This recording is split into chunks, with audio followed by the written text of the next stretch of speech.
to another episode here on Hedge YouTube. I am glad to be joined today by Amanda. How you doing? I'm good. How are you? Doing well, doing well.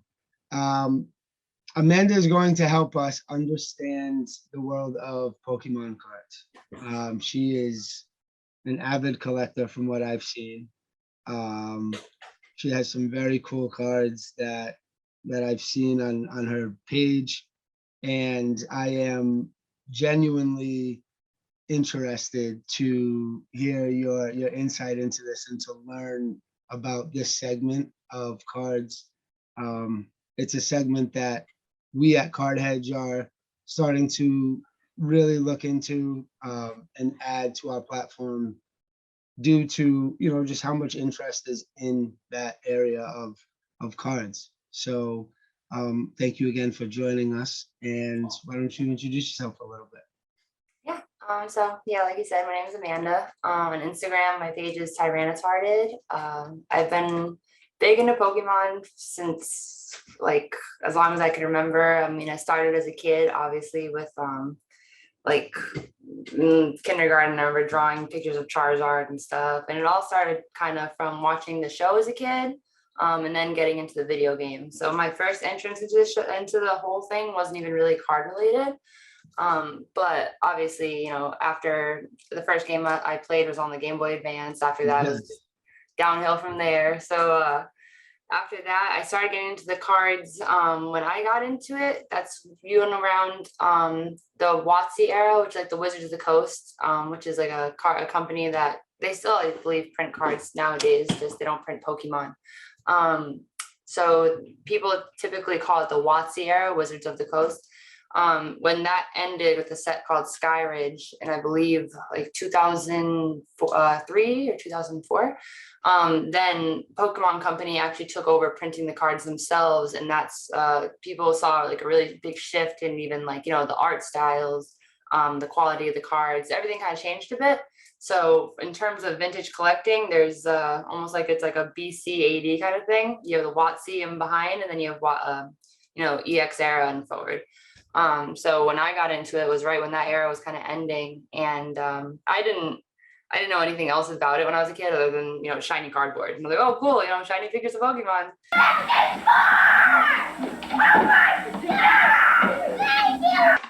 So I collected that a lot as a kid. I remember the first box I ever bought myself was a Sky Ridge box as a kid, which nowadays is like $50,000 box, and it's just so weird seeing the stuff that I collected as a kid now. Like, you could put a down payment on a really nice car or house with it. No way. No way. No way. No way. So yeah, I started with that. And then actually it's funny because once I kind of kept collecting probably a few years after that. And then, I hit age like 10. Mom hit you with the typical, oh, you're growing up, you're not gonna like this stuff anymore.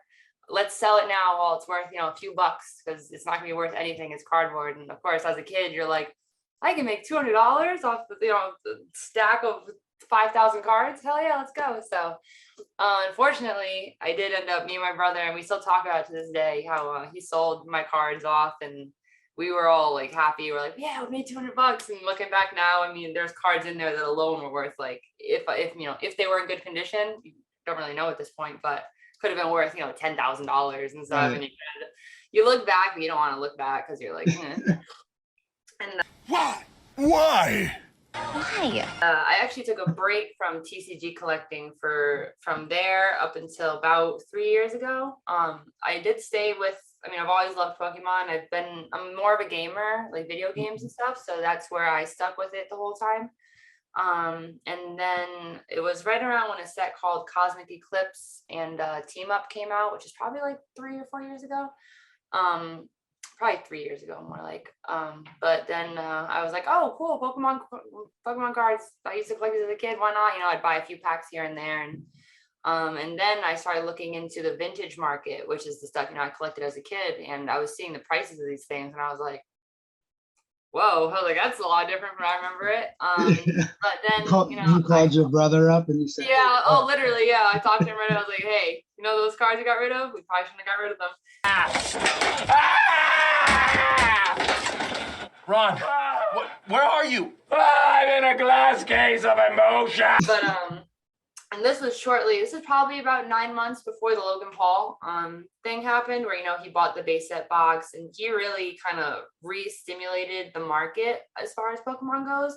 I know there's a bit of controversy between that. Did he do good? Did he do bad? At the end of the day, he brought a lot more interest back into the vintage scene, which is, it's good and it's bad. If you're a seller, it was great. If you're a buyer, it hurt a little bit because prices are going up. But yeah, from there, I started going on sites like Mercari, and trying to find deals on certain sets and things that I was like, oh, I remember having these as a kid. It would be really cool to have them again. And I started buying just raw cards, so just not graded, just judging off the face value. Does this card look like it's in decent condition or not? I started with a set called Neo Genesis, which was that was produced in like the 2000s. And I was like, all right, I'm gonna make it so I can complete this whole set in just raw cards. At the time, I didn't really know what I was doing, getting back into it. So I was like, yeah, this is. And then I got my first graded card, and I was like, oh, this is nice. I kind of want more like this. And that was a BGS 8.5 first edition Neo Genesis Lugia, which at the time I got it for 800, and I thought that was expensive. I was like, oh, this is like, it's kind of a gamble. I don't know if I should be buying a Pokemon card for $800. But looking back now, it's like already the card like doubled in value, and it's just crazy to see because these are things that I collected as a kid, and I never thought, you never think about it till you look up now. Like now I'm like, damn, I wish I could go back and I'd go to every card store and I'd buy cases of booster boxes. And right. you have those people in the community who, I don't know if they foresaw it or if they were just like, I want to keep a bunch of this stuff sealed, but there's people who just have insane collections of sealed, and I'm jealous because, I got rid of all my stuff when I was like 11. So I'm like, damn, now I just gotta, buy it at the resale price. But yeah, so that was pretty much how I got my foot back in the door. And then I was pretty much just collecting as a side hobby. Like I wasn't really open about it. I wasn't really posting anything that I collected. And then I went to my first Collecticon in Dallas, Texas last year. And I had never been to a card convention. I was like, oh, this might be cool. They're probably gonna have cool Pokemon cards. And I went there all by myself. I'm from the Northeast, so everyone was like, why are you going to Texas by yourself? And I was like, I don't know, it sounds fun. Like, I'll just go check it out. And it was one of like the best decisions I made, because just going there and seeing like what the hobby had, like how the vintage scene had like turned out and like how everything was, I was like, whoa, like this is a whole new world that I don't know anything about, and I want to learn everything. Yeah. And it was just so cool just being around other people who, like had a similar situation to me. We collected as kids, we fell off, and now we're back in it, and we're adults. We got adult money now, so we can do what you want with it, and invest it as you see fit. And it's really cool to say that I can invest in Pokemon, because to me it's always just been like something that I really enjoy. It's like a fandom, like any kind of fandom, like Dragon Ball Z or Digimon, anything like that. So I was just ecstatic that something I really was passionate about and something that I had a huge interest in now was investment worthy, Mhm. And so after that first convention, I actually participated in my first box break, which is when I'm sure they do it with sports and stuff too, where like, you get a vintage box, and then they were using an app called Whatnot, and that's where I got introduced to that app, which I use like a lot. I know a lot of people who are really big on the So app. I have a question on the box breaks. Yeah. So in the sports world, when we do the box breaks, it's usually a person is able to buy a team. You buy a team, and every player that comes out on that team would be yours. So how does that work in Pokemon? Okay, that's really interesting, because I mean that there really is no direct crossover to that in Pokemon, because when you do a box break, you're bidding on the pack itself and all the contents. So regardless of, because I guess you could equate that to like, I'm gonna base it on like a certain type, because Pokemon has types. There's like so many. But in Pokemon, you're really just going all in for the whole thing. And there's like there's a risk reward thing with it, because, you know, most of the time, especially when you're opening vintage packs, you're going to be spending a couple $100, and the only way you're really going to make your money back is if you hit something decent enough. The only way you're going to make substantial amount of money is hitting that one card, you know, that everyone wants. Like for example, in the box break I was involved in or participated in, it was a set called Aquapolis, which was also the WotC era. So anything from Skyridge, which is the last WotC era printed set, and back is going to be typically more of the higher, more expensive stuff. Just because it just goes by age. And Is that what's considered vintage in the Pokemon world? nowadays, really anything past 10 years is considered vintage. So even Okay. sets printed in 2007, 2000 or stuff like that, Okay. even though it's not technically 10 years yet, stuff like that is still considered, there's like a gray line. It's kind of weird. I would cut it off at like EX era, which is that finished printing around like 2005, 2006. And that was when Pokemon was, at terms of popularity, at an all-time low. So printing of those sets was extremely low, extremely limited. Where like it's weird because even like the older sets, like base set, which is where you get, you know, the iconic Charizard, that was more heavily printed than stuff in the EX era, which was newer still, but because it was printed so much less, it's a really scarce product. It's really hard to find. So there's one set called EX Deoxys, which has a card in it that in a 10 is worth around $50,000. That set was extremely limited in terms of printing. So when you look at it, it's a mix of like how old was it, and then how low was the print run as well, because then, you know, that's gonna lead into how hard it is to find and stuff like that. So the box break that I was involved in was Aquapolis, and each pack was going for, and people pretty much do a thing where like, all right, so we're selling a pack, any bid over say $1,000 gets you entered into a spin wheel to win a set of prizes, and one or two of those prizes would be really, really expensive, and everything else will be kind of like not super expensive, but you'll get a little bit of value back, kind of thing, in case you don't, you know, hit anything in your pack. So that's how they were doing it when I did it. And I had never been part of a box break in general, let alone a live one. And just, it was really fun being there with everybody, and whatever you want to pack, you got to go open it in front of everybody, you know. And there was really like people like even from like the sports world are involved. Like Blake Martinez was there, and he's big into Pokemon. So he just had like such a mix of people. And it was during that break that I pulled a Tyranitar card, and that's a Pokemon that I really like.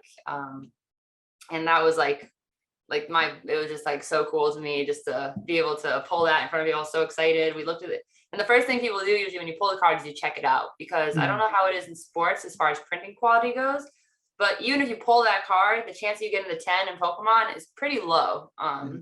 Just because of, you know, back then, especially just, you know, the age of the product, you know, if it was in a box, it wasn't in a box, it was just thrown around loosely all the time. Even just right from the factory, you could have centering issues, you could have print lines from the machines. So we looked at it and it looked really good. I didn't even know what I was looking for, because at the time I was very inexperienced as far as grading and all that stuff. So I was like, looks good to me. And I was all excited. So then I pulled that, and then I actually made a bunch of friends at that con, which was really cool. It's just easy, you know, to make friends with people. I assume it's like same if you go to like a sports card convention, you know, like you're around a lot of like-minded people. So it was really cool, and just being able to talk to people in the hobby that I had, you know, watched on Instagram for a year or two, getting to interact with them in person and stuff was really cool. Like the Pokeju Mike, he's big in the Pokemon scene, and I got to meet him, and I had gotten back into Pokemon and, you know, getting vintage products by doing raffles on his page. So it was really cool just to kind of finally put like a face to the name, and actually hang out and talk and realize these people are like really cool too in person. And then I ended up talking to a bunch of them, and they were like, everyone at the convention was like, oh, what's your Pokemon page? What's your Pokemon Instagram? And I was like, what? Like, I don't have a Pokemon Instagram. I just have my personal Instagram. People were asking me, and they would look at my page and they're like, where's your Pokemon stuff? And I was like, oh, I don't really post that stuff. And they're like, why not? And I'm like, I don't know, why not? And so then they convinced me to make a page, and it was just from there. It's been so fun. Like Yeah. it really fueled me into collecting. It's helped me make a lot of connections in the community, and the community is just awesome too. It's like it's such a helpful place, and everyone. I mean, in every community you have your few people that are assholes and this An old fart, a worthless, steaming pile of cow dung. Figuratively speaking. and that. Right. But for the most part, it's a really, really accepting community, really cool community, and it's just it's been really fun. And ever since then, I just kind of just trying to learn more and more about it. Because every day I swear I learn more about it. There's Right. so many aspects to the collecting sphere when it comes to Pokemon, because I mean, you could be a modern collector, and then you have, the whole segment of modern that you can learn about. You can just do your, EX era to Diamond and Pearl. That's a whole like 6 or 7 years worth of, sets to collect. And then you have your WotC and your vintage, which is, base set forward, all the way to Sky Rage, where I mean, that's just when you talk in terms of the English. Then if you get into Japanese, it's like a whole new world, because Japanese have things. I don't know I don't think it's as much a thing in sports cards, because sports cards, correct me if I'm wrong, but it's not exactly a card game. It's just a collectibles thing, correct? Like there isn't really like a card game you guys play with them. Right. Where things like Pokemon and Yu-Gi-Oh! Yu-Gi-Oh! Is another one that I love growing up. There's actually a game involved, which I used to play Yu-Gi-Oh! As a kid. Nowadays it's so complicated, I can't even begin to try to play it. But Pokemon also has a game, obviously, that's involved, and there's championships, regional championships, national championships, and then world championships. And there's things that were introduced with that where it's prize cards and trophy cards. A lot of them came out of Japan. And so some of the rarest cards in the hobby are trophy cards. And that's a whole sector that I'm still trying to learn about, just because. So these would be cards that people earned in real life Pokemon tournaments? Yep. Either real life tournaments or even just like events that Pokemon held. For example, like, I don't know if you heard of the game Pokemon Snap. They used to be like on the Nintendo 64. But it was an old game where pretty much it was just a very simple like rail system game where you look around, you take pictures, and the game rates your pictures based on a set of credentials. Pokemon in Japan did a contest where players of the game could send in their best shots in the game for a chance to win it printed onto a card. And those are some of the rarest cards in the world, because the printing of that was so limited. Like all these small little contests they did in Japan in like the late 90s, early 2000s. Those are cards now that like you rarely see them come up in the hobby, and when they do, you're like, I've never seen that before. Then you look at the price tag and you're like, holy shit, like never heard of that before. And and even like, I'm sure you've seen Logan Paul's newest thing. Came out with the Illustrator. The Illustrator Pikachu is really rare because it was part of a contest that Japan held where you send in your illustrations for a chance to have, your drawing printed on a Pokemon card. And the winners received the Illustrator card, which basically translated to something along the lines of, your art, like, your drawing, we like your submission. So you are now considered a Pokemon illustrator. It's like a little like token, kind of like, here you go. And there was only about 38, I believe 38 printed or something like that. So the number of them is so finite. And I mean, there's 38 printed back then. The number that made it's nowadays, who knows how many are still out there. But he has the only graded PSA 10 in the world.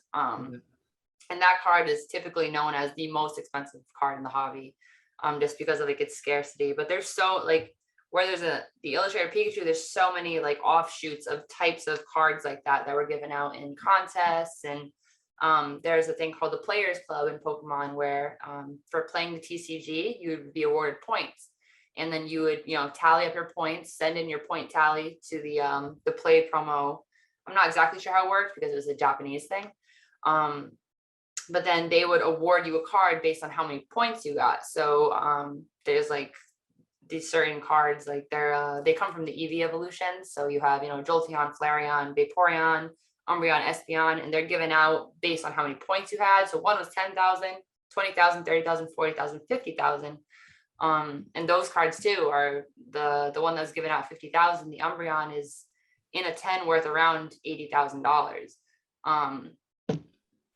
It's just, yeah, the whole sector of trophy cards is like a whole new, it's like a whole different aspect of collecting, because and it's what's cool about Pokemon is like there's so many levels you can get into it, like if you are like, you just want to do super elite collecting, you don't have money to burn, and you want to get those cards that there's only a few in the world of, then you're going to want to go for like trophies and super high end, super rare, low population cards basically. And if you want to get into a base level, you can just get into modern, and modern is really fun too. There's a a chase game involved, just like with sports, where like there's new sets that come out and everyone wants to hit that one, and when they hit that one, you go crazy.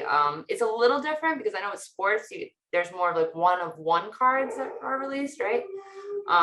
With modern, where Pokemon now, because it's printed so much, they don't really do the one-of-one thing. So because it's so heavily printed, modern has it's a lower entry level, and then the prices of those cards is never really going to pass a certain bar, just because they're still being printed, and because Pokemon's so big now. Whereas in the early 2000s, mid 2000s, it was big, but people didn't realize the values. People weren't keeping them all sealed and keeping them all nice. Where now everyone's like, oh, I'm going to be ready for the next 10-year jump where everything's worth so much money. So it's just one of those things where it's like, you really have so many different entry points into the hobby. If you want to get into it, it makes it really accessible. And it's really fun because I can talk to people who collect modern, and that's cool. And then I can try and talk to people who collect the really high-end stuff where that's a little far out of what I'm able to collect right now, but it's super interesting. And I love talking to those people because they're just like fonts of knowledge. It's just so nice to talk to people who just have just learning new stuff about a hobby that you thought, hey, I know everything about it. And then you just learn this whole new thing and you're like, wow, I didn't know anything. Like, yeah, I have a lot to learn. I had no idea about those trophy cards. That's really cool. And it makes a lot of sense. I've seen, like in sports, they'll have like promo cards, or they'll have cards that they passed out like at a convention, and you could only get it if you were at that convention, and then they'll be like numbered out of 99, out of 75, so on and so forth. Sometimes they'll do like food related ones, like Pokemon did the McDonald's partnership, so stuff like that also. So the trophy cards, that's really cool. It makes sense that those are like the top of the top. Yeah. What area or like time frame do you have the most fun like collecting, or just spending time in? For me, typically I like WotC, but between Neo Genesis, which was not the very beginning of Pokemon, people kind of base set. After base set, there was like Fossil, Jungle, Gym Heroes, Gym Challenge, Team Rocket. From there back, I don't really like collecting those as much, just because for me, especially because Pokemon were released in generations. Generation 1 has your base, the go-tos, the Charizard, Pikachu, Mewtwo, Bulbasaur, all like the big ones. And then after that, they offshoot it into like a generation 2, which is a whole new set of Pokemon, and we're up to generation 9 coming out next year. My favorite generation is Gen 2 and Gen 3. So typically I'm really a huge fan of like like the tail end of the WotC era. So the tail end, which is where they did something called the e-reader series, where something like a normal Pokemon card has a yellow border around. The E-series had a set of like these almost like slashes and stuff on the side. And they came out in conjunction with a actual thing that connected to your Game Boy, which is called the Game Boy e-reader. You connect it to your Game Boy and you'd swipe the cards through kind of like a credit card. And it was supposed to read the card. And then I never really used the e-reader as a kid, so I'm not sure exactly how far it went after that, but it was basically like a card swiping scanning system. So the cards look different. I personally am like a huge fan of how they look. A lot of people like them. So that's kind of like the era that I mainly collect. And then a little bit into the EX era as well, up until like around 2006. From there, pretty much between 2002 and 2006, that's like my sweet spot. But I mean, I collect things up to the modern. It depends. Like, you know, if a set comes out that has a card that I really like, I'll go ahead and get it. I don't try to limit myself too much. But as far as where I like to invest and where I see like, you know, worth investing in high-end cards of a certain era, I would say it's probably between the 2001 to about 2007. That's where most of my collection falls into. And I like English as well, but Japanese is just like, Japanese is my favorite to collect. There's a bit of like difference in quality, just because, you know, Pokemon originated in Japan, so Japan's going to make sure their product is the best, because, you know, that's representative of where the whole IP comes from. So I do have a lot of English in my collection. Some of my bigger cards are in English, just because, you know, I'm American, so I speak English. I don't really speak any Japanese or anything, so I can't read the cards, but I just really love the quality differences, and just there's a lot of exclusives to Japan that are really cool. Like I have a set called VS series. That was a set that I really like. It's also like that E series style, so it has like a different shaped border and everything. That was a set exclusive to Japan. And so I made it a goal to collect every card in that set. Right now I have all the holographic cards in BGS 10s and 9.5. So that was like, when I hit that goal, I was super duper excited, because a lot of them are population 1 in BGS, which is a Beckett grading. So I was ecstatic, and the art on the cards, everything about it is just like, it just makes me so happy. I just love looking at those cards. And so for the most part, I'll buy like that. You know, if I want a card, I'll buy it graded. But yeah, I was also gonna ask if you buy it graded, or if you like to like search for raw cards and then send them in yourself.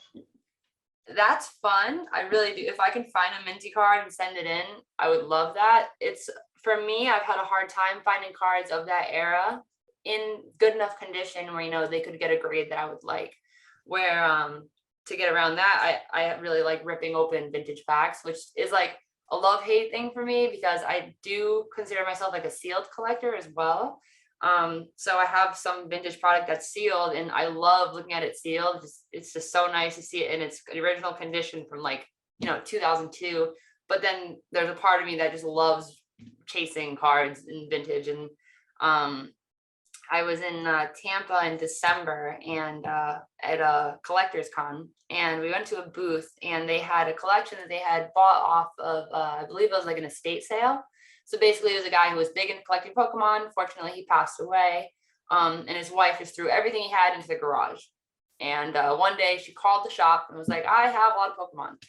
And the shop people are like, "Okay, we'll go check it out." And she opened it, and they said that there was, I mean, the stuff that they found, there was sealed boxes worth so much, but the conditions were terrible. Everything was covered in rat droppings, rat pee, No!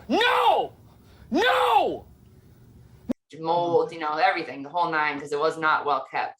And I actually ended up getting in Pokemon, I mean, in a lot of TCGs, they have something called, like, so you can get a booster box, which is like, you know, the 36 packs, or you can get a blister pack, which is like has like an extra bit of cardboard around it with like a hanger. They used to like hang them at like Toys R Us and stuff.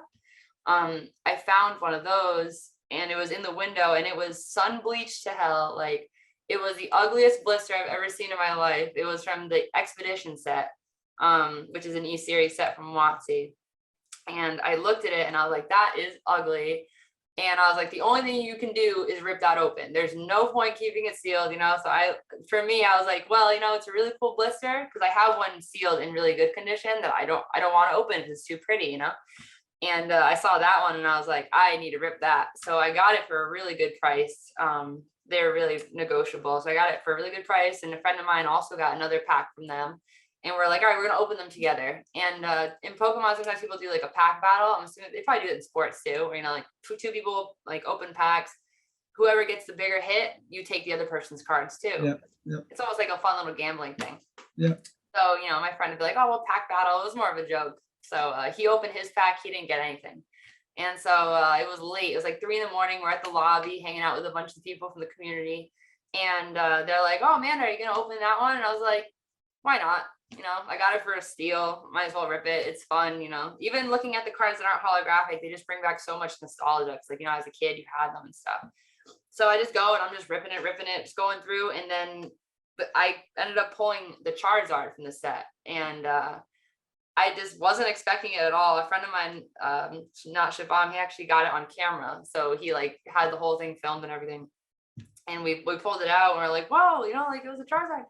And another friend of ours is sitting there and he said he had just sold one for like $24,000 in a 10. And I was like, okay.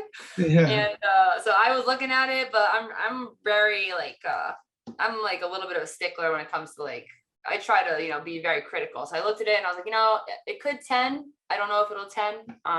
But you know, whatever, I'll hold on to it. It was a really fun little experience.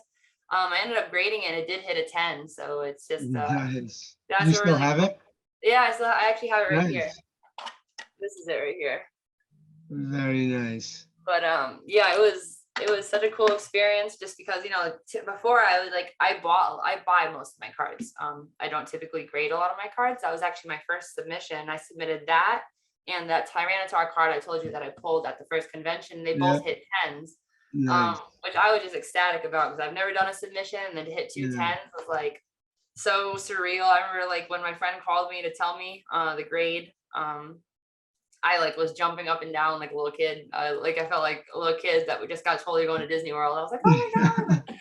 So it was just so cool. And that made me want to get more into, like you said, buying the raw cards and submitting them myself. Cause it's like a really cool, it's like a hunt and then a bit of a gamble because, you know, grading nowadays costs way more than it used to. Unfortunately, because of like the huge influx of just popularity of the hobby. But yeah, so like I have a little like smorgasbord of what I like to do. I like to rip packs, I like to keep things sealed, and I like to buy graded, but I also like to buy raw. So it's cool because it keeps it not stale, you know, like 'cause if I only bought graded, I think I would get bored of it kind of quick. Because there is a certain funness, you know, in ripping those plastics, just like with sports, you know, like it's almost like a little like, what if I pull that one card, you know, like what if it happens to me? And then when it does, it's like, it's just such a cool feeling. It's like, I don't even like to call it gambling because it's not, I mean, it is in a way, you know, it is in a way gambling, but it's more of like taking a lucky little try at something and getting it. So it's a really rewarding feeling. And especially because it's something like Pokemon that I'm such a nerd about Pokemon, and it's just like, it's so cool to me that, you know, I can pull a piece of shiny cardboard and, you know, some people still look at it like a shiny piece of cardboard, but there's a huge market that looks at it like that's worth money. So it's like, it's really interesting. And yeah, like I have friends who are into sports cards. And it's just something that like, they'll tell me like, you know, oh, there's prism and this, and then like with basketball cards, it matters like which angle, like court side and this and that. And I'm like, that sounds like Chinese to me. Like, I have no idea what's going on, but I assume like, you know, people like who don't know much about Pokemon, if you try to look at it too, it must be like very overwhelming as well, because there is so much to it. I'm someone who knows a lot about Pokemon and it was still overwhelming to me. So I can definitely see how it's kind of like daunting, especially nowadays with like everyone getting into it. Logan Paul, you know, like Ninja did a box break not long ago. There's going to be, and then I see more people getting into it on the high end. I mean, I saw even Prince Royce doing a box break. It was like a Spanish singer that I used to listen to growing up. So it's just like, it's funny how literally everyone's, you know, getting their piece of it. And I love to see it. Just like same as I assume, like, you know, if you grew up like really into sports and then you see, you know, the sports card world blowing up, you're like, that's cool. And it's just like a fun thing to get into. But it's pretty much, Did you get to finish the set that you mentioned that you were trying to get all of them in a BGS 10 or 9.5? I did, yeah. So I finished the holographics. As far as the non-holos, there's a lot of cards in the set. So I'm at about 40 out of 141 for total. But that's something that like I like to keep that as a long-term goal, because, you know, I'll go to a convention, I'll find one, snag it, you know, find one, snag it. I kind of got the hardest part over with first, which is nice. And the most expensive part over with first. So now it's just kind of like a fun little you know, Yeah. oh, if I see it, I see it. And then friends of mine too are cool enough that like, you know, if they'll see something, they'll send it to me. Oh, hey, I know you're Oh, looking right. for this. Yep. And that's what's really cool about the community too. You know, people will see, oh, hey, I know I saw it one time you said you collect this. I have a friend of mine selling this. And I've made so many like really nice connections like that just from people just wanting to help each other and, you know, spread the love kind of thing. Like, cause it just, at the end of the day, we're all just collecting something that is meant for kids, you know, Yeah. as adults. So, you know, it's cool when everyone just kind of like, we're all in the same place. Like there's some people who put themselves above others, you Right. know, with everything, you know, with everything. Right. But for the most part, everyone's just so level, like so down to earth and so cool and chill and so willing to share information. There's not a lot of gatekeeping in the community, which is nice because Yeah. I know with certain things, it's like, you know, Yes. people have knowledge and they're like, well, how can I monetize this? It's like, bro, Right. just share the love. Like, you know what I mean? There's Right. no need to. Do you tend to hold on to your cards, or do you sell them here and there? So when I first got into collecting, like recollecting again, I was buying just like all the cards that I liked in like lower grades. Not low, but you know, like eights and stuff like that. And now I got like since I got like my first 10, I'm just like, I like 10. And obviously, like, you know, I'll go for a 9 if it's a card that in a 10 is, you know, Right. like 5 figures or 6 Right. figures, you know. But since I started collecting, I kind of will like go through once in a while and just wean out my collection a bit. Basically, you know, take the time to like look at a card and be like, do I still want this card? Does it make me happy? Could it make someone else happier? I mean, if it comes to a point where I'm thinking about it, I might as well just sell it. I wouldn't really consider myself like a seller, just because I don't like just have huge influxes of product where I can just move and move and move. But if I have something that I'm willing to let go, for the chance to possibly upgrade in the future, Yeah. I'll do that. But all the cards I have that are like my 10s, I don't see myself selling unless, you know, God forbid something came Right. up and, you know, you need that extra influx of cash.